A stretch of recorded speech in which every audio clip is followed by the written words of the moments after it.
Hello there, good evening. Welcome to Look North, our top story tonight. 15 years since Claudia Lawrence disappeared, her family are still searching for answers. I never would imagine it would be 15 years down the line. I mean, quite honestly, it's appalling. We get the latest on the investigation and share her mother's story. Also tonight, a priest who became known in the 90s as the Rave Vicar appears in court accused of sexual offences against his congregation. Thousands of students in Leeds power off their devices to take part in Tech Free Week. What were you doing this morning? Playing on my phone secretly. Whenever my dad came downstairs, I put it behind the sofas. Uh-oh. And firefighters by day, Gladiator by night. We meet the Rotherham competitor getting ready for the big final. And there's a touch of spring in the air. How nice to wake up to sunshine for a change, but will it last? Join me for that week ahead forecast.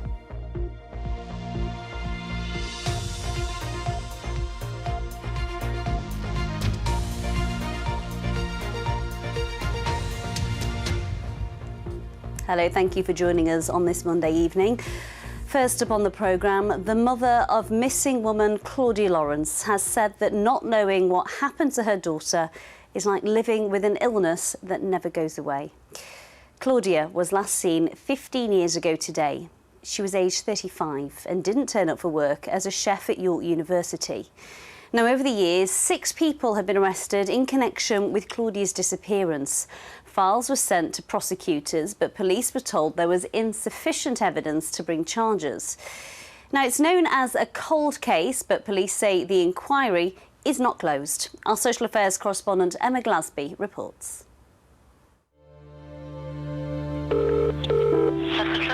Good afternoon. My name's Peter Lawrence. I'm very concerned about my daughter. Fine. And what's your daughter's name? Claudia. It's the heartbreaking, unsolved mystery that lives with her family and friends. What happened to Claudia? BBC Radio York. Police are concerned for the safety of a 35-year-old woman who hasn't been seen since she left work at the University of York. Claudia Lawrence. 15 years on, still no answers. The search for Claudia Lawrence in York became one of the biggest investigations ever carried out by North Yorkshire Police. Over the years, there were several arrests over Claudia's suspected murder, but no one has ever been charged and Claudia has never been found. Claudia's father died, not knowing what happened to his daughter. All of a sudden, she wasn't there. It eats into you, literally eats into you all the time. And that's the not knowing what's happened. And it carries on and on and on and on. Claudia Lawrence was last seen on the 18th of March 2009, walking back here to her home in Heworth. As she spoke to her parents on the phone that evening. The next morning, she was expected at the University of York to start her shift as a chef at 6 a.m, but she never turned up. I've always believed that she was picked up on the way to work. It must have been by somebody that at least she recognised, because she may normally have been fairly quiet, but I think she would have kicked and screamed if it was someone she didn't know. In 2021, hopes were raised of a breakthrough as police began a search at Sandhutton gravel pits near York. For Claudia's mother, it was yet another traumatic time. They're not going to all this trouble and this expense for nothing. There must be something. Something's triggered it off from somewhere. And you're frightened what they're going to find. But the police search ended with nothing significant found. And for all those who loved Claudia, today another anniversary of her disappearance comes around, with yet again no answers. Emma Glasby, BBC Look North, York. Well, we asked North Yorkshire Police for an interview, but they said no one was available. In a statement, the senior investigating officer said the single barrier to unlocking the answers for Claudia's loved ones and bringing those responsible for her disappearance to justice remains the same: silence. There may be many reasons as to why people have been unable to come forward. However, my plea to them on reaching 15 years of living with the knowledge you have is to do the right thing and make a report. Let's hear now from Claudia's mom. Joan Lawrence has been speaking to Ali Fiorentini. It's been a sentence, a 15-year sentence. It's like somebody having an illness for 15 years. Because that's what it is every year.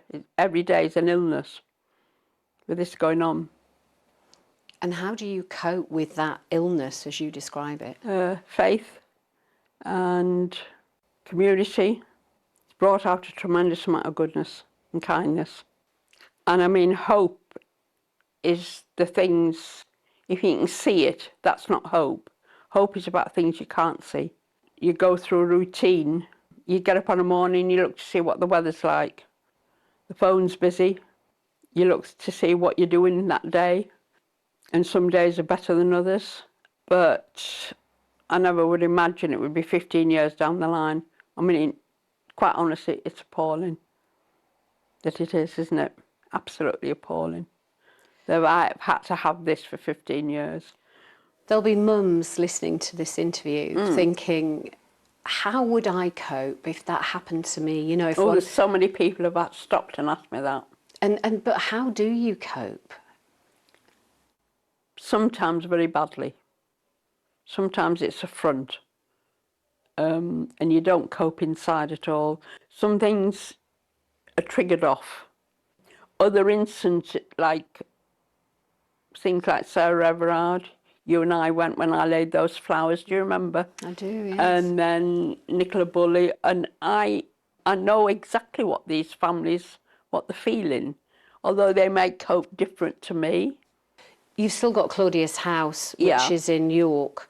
What would you hope that you might be able to do with the house in years to come? I want it to be part of the community.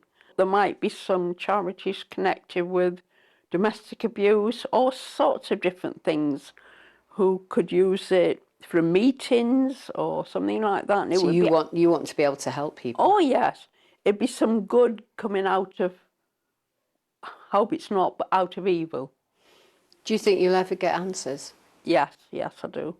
But time isn't on my side. And how much does that worry you, that time isn't on your side? It does a little bit, yes it does. But I daren't think about it because it might drag me down. Joan, I have no doubt that people want to wish you well and hope that one day you do get answers and you do find out what happened to your daughter. I think I will. Yes, I think I will. Thank you so much for your time, Joan. Right. That was Ali Fiorentini talking with Claudia's mother, Joan, there, and you can hear more from her on a special documentary series, Claudia Lawrence, A Mother's Story, available now on BBC Sounds.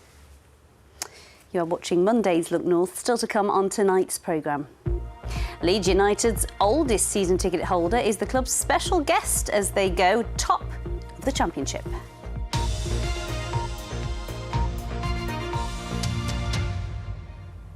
Next tonight, a priest who led an evangelical movement in Sheffield in the 1980s and 90s has appeared in court charged with multiple sexual offences.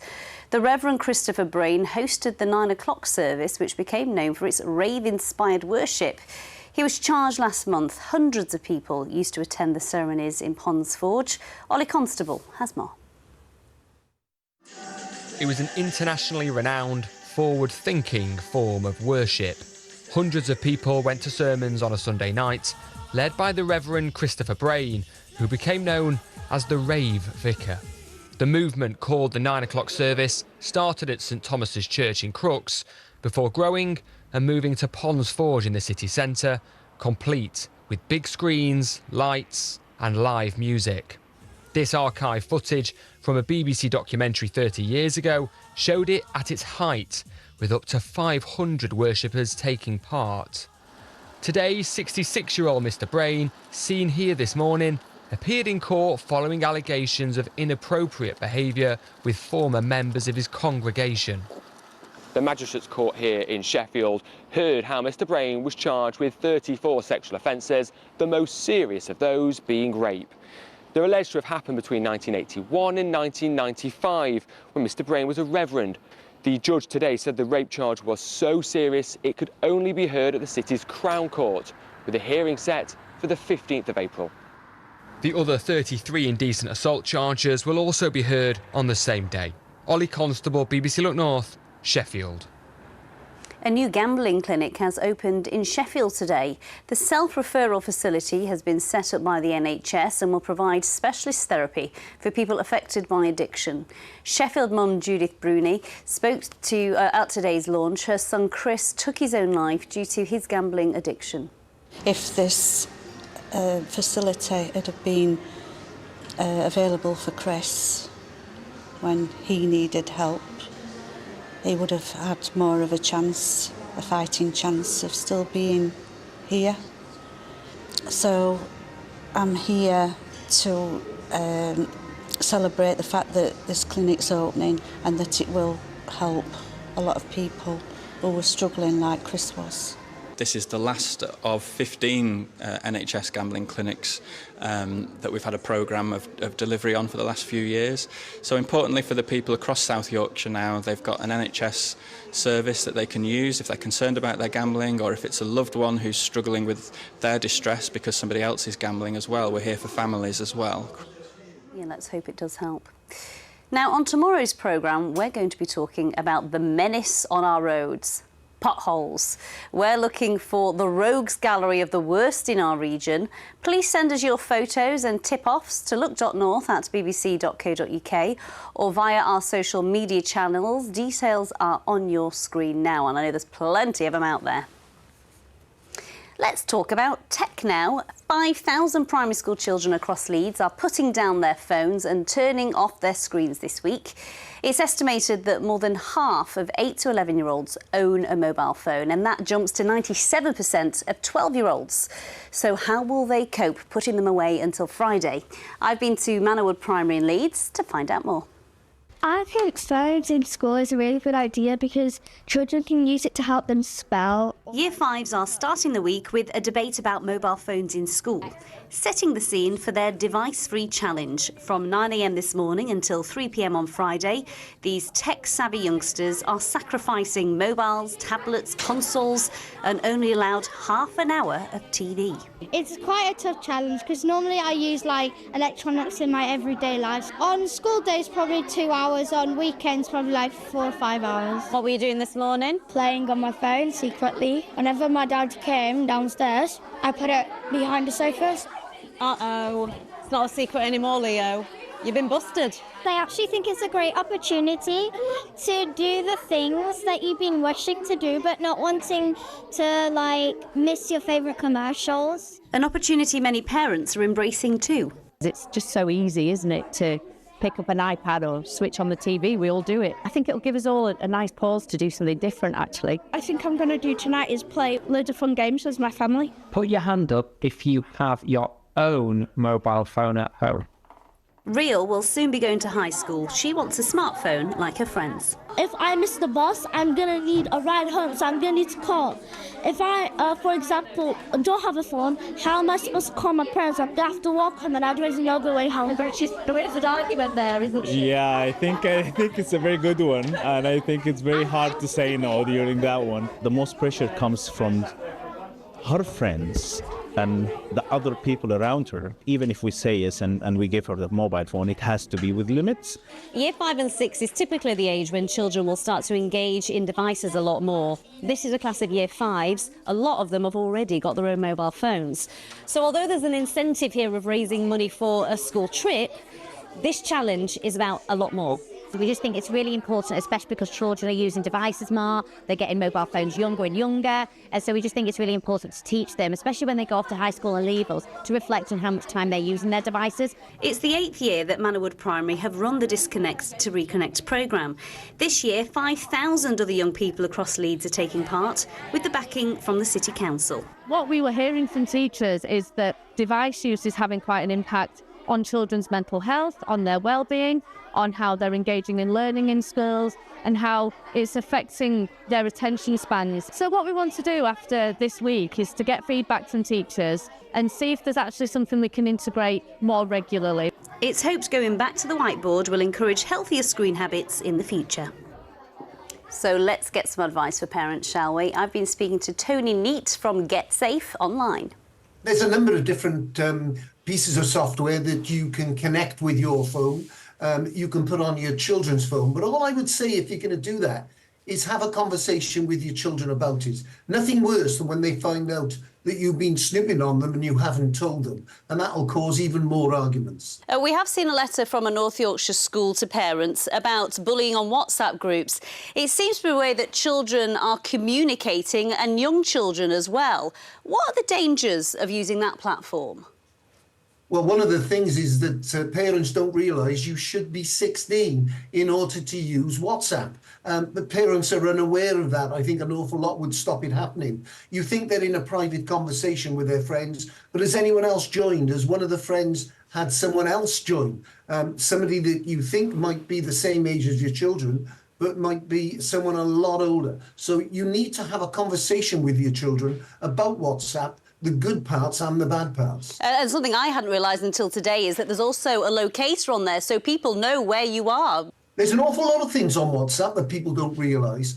Certainly what you just described there is there, but also you can send photographs and you can have them delete as soon as they're looked at, or you can have them deleted after a couple of hours, a couple of days. So there's an awful lot of things that even if you check on your children's mobile devices, you won't realise that they've been looking at with WhatsApp. Children, as we've just been hearing, going to high school, it seems to be a rite of passage that they get a mobile phone. I am going through this at the moment with my own daughter.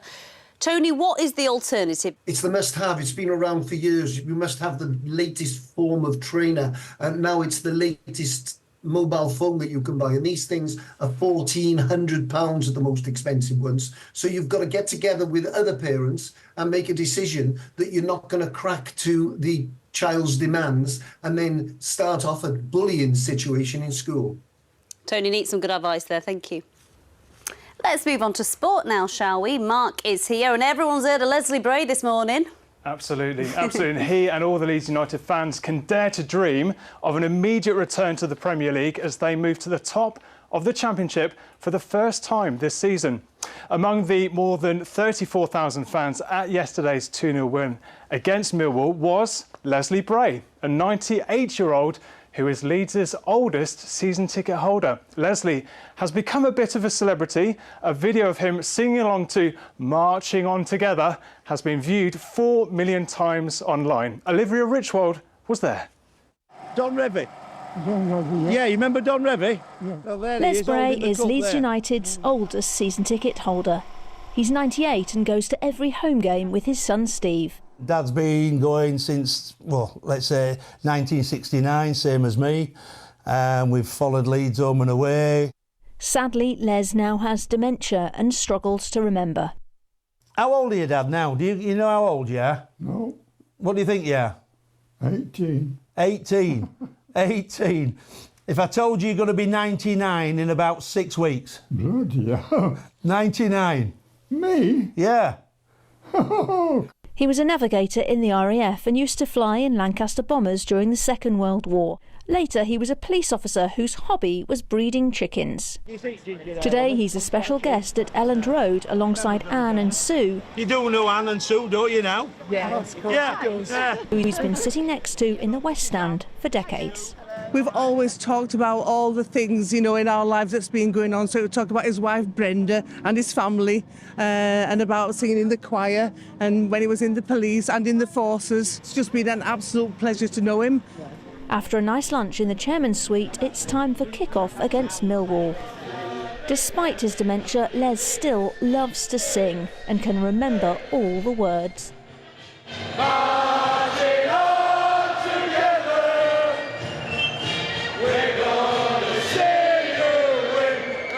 His voice is beautiful still, because he sings with gusto every home game. We get him up singing, and he's just lovely. A video of Les singing recently went viral. How many people do you think's seen it? I don't know. Around about 4 million, I do believe.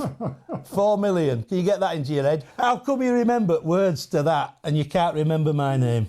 Ah, that's it. We're gonna stay with you forever and listen till the world stops going round. Good on Leslie. Isn't he a star? Doncaster Rovers, meanwhile, extended their impressive run of form to just 1 defeat in 9 League Two games with a win at Swindon. Rovers took the lead 10 minutes in. Now just look at this beauty from Maxime Biamou. Unstoppable, that one. Less than half an hour gone and Doncaster punished Swindon as Hakib Adelican tucked home the second. It finished 2-1 to Rovers. The battle to stay in the Championship is really hotting up. Sheffield Wednesday suffered a painful 6-0 defeat away at High Flyers Ipswich Town. The Owls are second bottom and are a point below Huddersfield Town, who drew 0-0 at bottom of the table, Rotherham United. The Millers claimed their first point in 10 games with more than half an hour left. Town had Sorba Thomas sent off for a second yellow, so it's an all Yorkshire relegation zone with just 8 games remaining. Ice hockey now, and the Sheffield Steelers are edging closer to winning the league title. The Steelers beat Nottingham Panthers at Sheffield Arena on Saturday night with a 3-2 penalty shot win. They then beat Coventry Blaze away last night 7-4. It means the Steelers now have the chance to win the league title for the first time since 2016, this Wednesday night in Cardiff. Best of luck to them. Amy, back to you. I love Leslie Bray. He is a star, what isn't a he? gorgeous story, Mark. Thank you. Now, finally tonight, contenders are ready. You recognise that, don't you? Who would have thought the comeback of Gladiators would be one of television hits of the year? Filmed at Sheffield Arena, we've also got a home team competitor in the final. Bronte Jones is a firefighter from Sheffield. She's battled up travellators and swung through the air to delight her family and fans. Tom Ingle has been to meet her on shift at Rotherham Fire Station. By day, you'll find Bronte Jones working with this pole. And by night... 3, 2, 1... this one. Oh, from the start, Bronte is ready. She's been a firefighter since 2018, following in the hose reels of her dad. He was also the one who suggested she pick up a pugil stick and head into battle. I applied originally to be a gladiator, to be honest, and then I didn't hear nothing back for ages, so I didn't think that I'd got in. But then they rang me up and said, so all the gladiators have been sorted, but we'd like you to come and try out to be a contender. So I was like, oh, amazing. So tried out and then managed to get on the show. You're essentially the home contestant, aren't you? So are you getting a lot of support? Yeah, the support has just been so amazing. Like all the crowd, most people are local, so that's been brilliant. People I don't know even just like cheering for me. But it's been really good to be able to get all my friends and family down to watch, and yeah, it's just been brilliant being in my hometown. At work, the uniform is a little more sensible than bright spandex, but there's plenty that you can take into the world of gladiating, if that is a word. When obviously there's a lot of pressure on you when you're in that arena, so I think that's probably the best part from my job, to relate across. Obviously I have to keep physically fit as a firefighter, but I don't think there's really much crossover to the actual events apart from just fitness. You're not going to knock your colleagues around with a big stick? No, or climb up a wall. Well, you never know. Well, you never wall know. climbing sounds like it could be a firefighter's skill. Yeah, we climb ladders, not walls. Good point. What do your mates on the station think of this? They're all really supportive, and it's nice as well because it's like a show that like kids can enjoy as well. So all their kids have been watching and like think that I'm some famous person now. As a firefighter, hometown hero Bronte is used to looking danger in the eye. Just like smashing people over the head with a pugil stick, to be honest. I used to watch it when I was younger, like the old series, and I loved it back then. Like we used to play the games at home, like as kids. So I just thought, how fun would it be just to have a go at something like that? Bronte has done Sheffield and the service proud. You should make a blue light dash to watch the final. Tom Ingle, BBC Look North, Rotherham. I'll be watching. Come on, Bronte, bring it home. Are you a Gladiators fan, Paul? Well, I normally watch it, but I was actually coming back from Valley Parade where Bradford got stuffed 5-1 on Saturday. Well, it wasn't on Saturday, actually. Oh, wasn't it? No, so you didn't miss anything. It's on next weekend. That's great news. How many people did you see with smiles on the face this morning when, for the first time in what seemed like months, we woke up to blue sky? Oh, it was glorious, wasn't it? 15 degrees at Leeming, bit of blossom. It's all bursting into life. I saw willow trees, actually, nearly in leaf this weekend. Thanks for sending that in, Paula. A beautiful picture there. And this was Headingley. Look at that mass of daffodils with blue sky and that patch of cloud. Now, tomorrow we might even go 1 degree warmer than today. 16 is possible across eastern parts of South Yorkshire. If you've got any pictures, you want to send them to me on X, Instagram, and on the Weather Watcher website. So tomorrow's not looking bad. There is a risk of 1 or 2 showers around, but with some sunshine, 16 is possible. Don't forget, 9 is the average. We're way above the levels we should be at this time of the year, but it will turn cooler later this week. Wednesday looks the poor day. This system will bring rain and drizzle up from the southwest. And then Thursday, that week 1 front bringing a bit of patchy rain for a time. I think Friday's blustery with sunshine, a risk of a few showers later in the day. By that time, temperatures back to normal. Now, it has clouded over in the last few hours, and this is a very weak warm front that's bringing 1 or 2 spots of rain. Other than that, it should be dry over the next few hours before rain spreads in from the southwest overnight. Not much on that weather front, followed by a scattering of showers, but it's another mild night for this time of the year. Temperatures around 9 or 10 degrees Celsius. And so tomorrow's high water times in Scarborough at midday, Filey at 6 minutes past 12. So a few showers from the word go in the west. That particular feature will push away eastwards. And for most of us, apart from 1 or 2 showers, it is looking pretty good with some sunshine. Just like today, there'll be variable amounts of cloud, but in the brighter spots, feeling very pleasant indeed, with probably the warmest spots, Doncaster, Finningley, Bawtry, eastern side of South Yorkshire. The Vale of York might get up to 16 if you're lucky, so very pleasant conditions. Wednesday, as I say, looks the poor day of the week, cloudy with rain and drizzle. Brighter on Thursday, just a short spell of patchy rain for a time, and then Friday into the weekend, it's blustery and cooler with sunshine and scattered showers. Amy, that's the forecast. 16 degrees, Paul. You better wax your legs. It's ridiculous. You better wax yours. I knew that was coming. I walked into that one, didn't I? Well, we've got time because we're back at 10:30, so we've got a little time to kill. We will be back at 10:30 tonight. I hope you'll join us then. Bye-bye. We'll be smooth as babies.